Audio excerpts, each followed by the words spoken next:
2025-এর পৃথিবীতে আধুনিক পৃথিবীর সভ্যতার দাবিদার এই পৃথিবীর বাসিন্দারা কেউ গভীর রাতে বিকট আওয়াজে আতশবাজির বিষাক্ত ধোঁয়া এবং বিকট আওয়াজ দিয়ে মানুষ তো মানুষ, শিশু, বৃদ্ধ, হার্টের রোগী, শ্বাসকষ্টের রোগী, অসুস্থ মানুষ এবং হাজার হাজার পাখির মৃত্যুর কারণ হবে, কষ্টের কারণ হবে, এটা কোনো সভ্য সমাজে গ্রহণযোগ্য হতে পারে না। রাত 12টা 1 মিনিটে আপনি যখন উৎসবে মেতে উঠছেন, আপনি যখন চিৎকার চেঁচামেচি করছেন, আপনি যখন আনন্দ উৎসব হয়ে হুল্লোড় করছেন, তখন শত শত হাজার হাজার লক্ষ লক্ষ মানুষ ঘুমিয়ে আছে। আপনার বিকট আওয়াজ হয়তো তাদের ঘুম ভাঙিয়ে দিচ্ছে। প্রতি বছর এই 31st নাইটের কারণে যে পরিমাণ নিরাপত্তা ঝুঁকি হয়ে থাকে, প্রত্যেক বছর পুলিশ থেকে, প্রশাসন থেকে নিষেধাজ্ঞা থাকে, কোনো প্রকার পটকা ফুটানো যাবে না, এটা করা যাবে না, সেটা করা যাবে না, কিন্তু কে শুনে কার কথা? আমাদের সমাজে তরুণরা কারা কারা এসব অপসংস্কৃতি, এসব অনাচার করার জন্য প্রস্তুতি নিচ্ছে, সেগুলো দেখা সমাজের মানুষের আমাদের দায়িত্ব আছে। আমরা শুধু সুবহানাল্লাহ আলহামদুলিল্লাহ পড়বো, আমরা শুধু কোরআন তেলাওয়াত করব, আমরা শুধু নফল নামাজ পড়ব, আমরা শুধু দান সদকা করব আর মসজিদ মাদ্রাসা করব, মানব সেবা করব, এটুকু দিয়ে আমরা আল্লাহর কাছে পার পাবো না।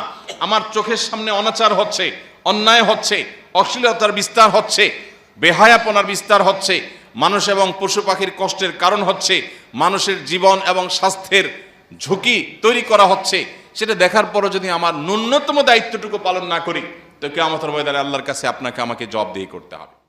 প্রতি বছরই যখন খ্রিস্টীয় নববর্ষ ঘনিয়ে আসে, দেশের অগণিত মানুষ আতঙ্কগ্রস্ত হয়ে পড়েন।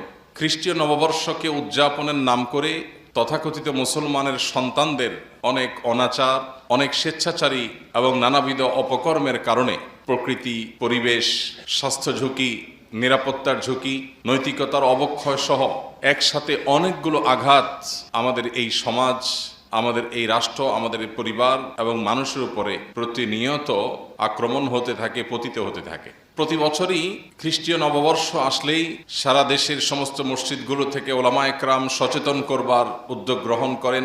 ইমাম সাহেবগণ মানুষকে অনাচার থেকে নিবৃত রাখবার জন্য পথনির্দেশ দিয়ে থাকেন।